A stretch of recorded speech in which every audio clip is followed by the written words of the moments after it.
Phil Turner, welcome to the latest episode of Are We There Yet?, in which we're trying to capture the evolving new now in learning as a result of the pandemic. I'm really excited to be with you today to talk to you about what you've experienced with you and your learners during the pandemic, because you're one of those rare people who has been working in online learning for probably close to 2 decades now, and are way ahead of most of us. So that gives you a different perspective than most people we talk to. Let us take it right to the heart of the matter. And let me pop the first question to you, that being, can you recall what was going on for you in March 2020 when the pandemic hit, and how it affected you and your learners in terms of how you were interacting? Sure. Thanks, Paul, for interviewing me. I teach, I am mostly retired. I tell people I'm an aspiring retiree. I teach one class a semester. It's called Research Methods. It is taught, it is 100% online. We have students all over the United States, in fact, all over the world. So when the pandemic hit, in terms of delivery, it really didn't make that big a difference because we already were online. Where it made a difference is really on 2 things. There was some assignments that people did by going into libraries, and of course we had to change those. I think the biggest change was the impact on people's lives and mental health issues and just general anxiety. Typically the things that you deal with in teaching an online class anyway just ramped up. What were some of the specific things you were noticing that indicated to you that whole dynamic was happening, where people were even more nervous, more upset than they were before they faced only the issue of facing numbers? Sure. Well, I mean, the most obvious one was the students telling me that they were having mental health crises. I mean, saying, I'm very depressed, I don't know what I'm going to do, and a lot of things to flag. So I got to know our Office of Student Services people very well. And it's a delicate issue when you have, when do you intervene? How do you intervene with a student that's having evidently a mental health crisis? Did you notice a difference in students' response to those reach outs during the pandemic as compared to what you saw before? Again, more students dropped out, and we have not very many students drop out, but more did during the pandemic. I think their lives just got so overwhelming. A lot of people then would say, here's my situation. I have COVID. My mother's in intensive care. And so you try to be flexible anyway, but I just found our flexibility increased a lot. I think following up and explaining and just mostly saying it's going to be okay. It's going to be okay. We're going to get through this together. I think I use that a lot. We're in this. This is scary, but we're going to get through it together. And thank you so much for continuing in the program. It was a leap of faith. That's something I don't hear a lot of educators doing, taking a simple human action of saying, thank you for staying with us, because we focus on so many things.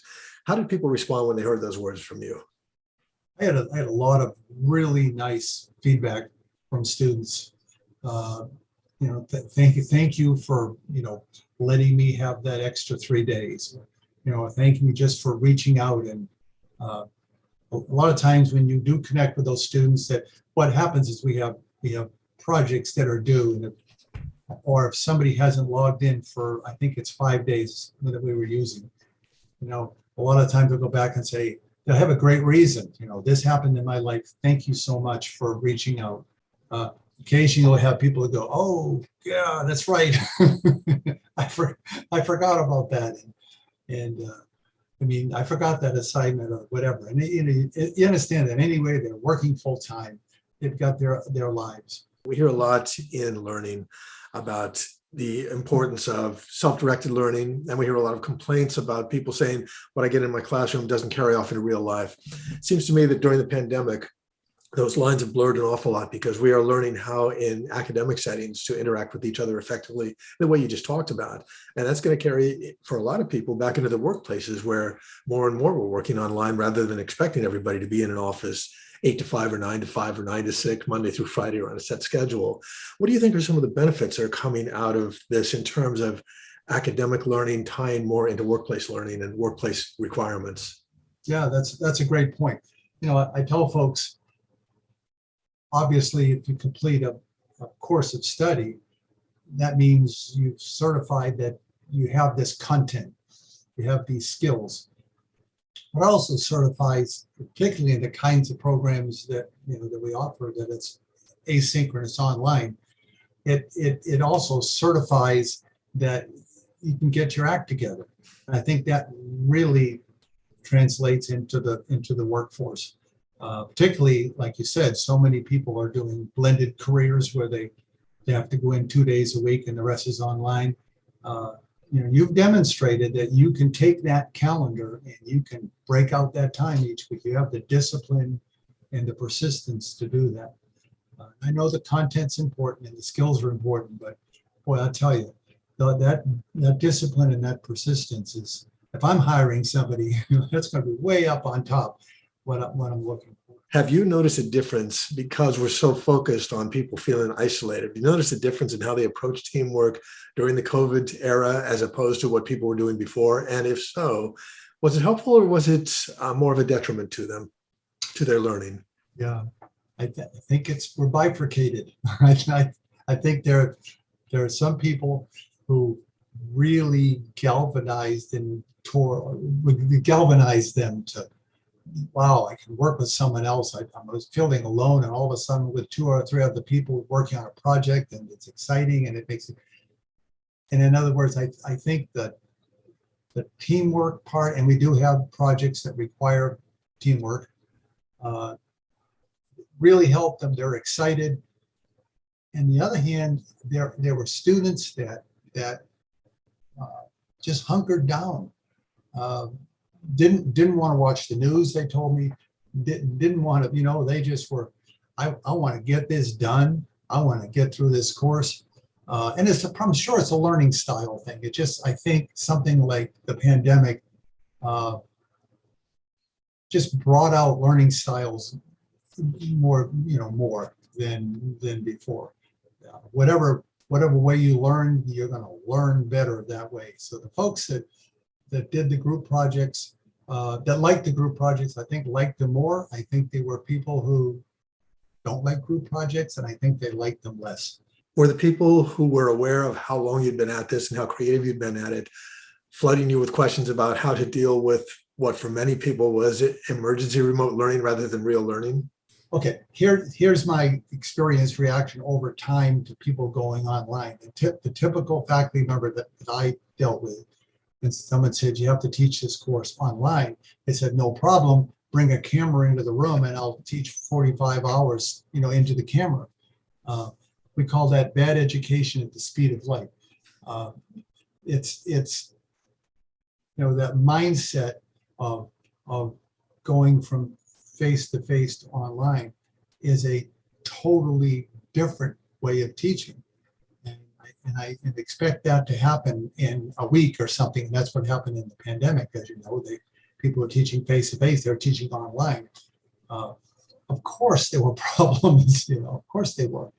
I think in the long run, even the people who went back teaching face-to-face, which is the vast majority, will learn something from that experience, learn to be able to bring elements of online into their face-to-face teaching. Maybe it was a stealth blended learning project, sort of. So you said, okay, I don't have to have the content all covered by me talking at the students. Maybe there's a different way to do it. So maybe we have some benefits long-term out of it. That would be my next natural question. What do you think the long-term benefits are going to be of us having gone through this? I hope having to think about teaching and learning and doing it over 3 weeks or 2 weeks, whatever, I understand but doing it for a semester, I hope have raised the consciousness of some folks that go, there may be a different and better way. What specific lessons learned do you hope we do not abandon as people spend more time going back into classrooms rather than being online? I hope so. I hope that they picked up, because there was a lot of help provided in a lot of institutions. Of course, it was too little and too short a period of time, but there was help provided. I know I've talked to people once they went through that semester, went, wow, yeah, this is pretty neat. I didn't realize that these tools were out there. There's a lot of tools, as you know, out there for even if you're teaching 100% face-to-face. There's clickers. There's all sorts of technology that can help connect with your students and reinforce learning. And we'll see. Someone will do a dissertation on this. I think you pretty much wrapped it there, but is there any final word of advice or line or paragraph of advice you would give to people who are looking at what we've gone through in the pandemic and want to make positive results come out of all this? Well, my advice would be, if you did go online, which most people did, even though you might not have liked it, even though you felt that a lot of people I talked to felt they were not successful at it. I think you were in some ways, and so take some time to reflect on what happened, and change your approach based on the good things. Thank you, Phil. Wonderful learning from you again after all these years. Grateful for all the time you put into this. I'll stop the recording, then we can hang on for a couple-minute debrief. But again, thank you so much, and best of luck with all you're continuing to do. You're very welcome.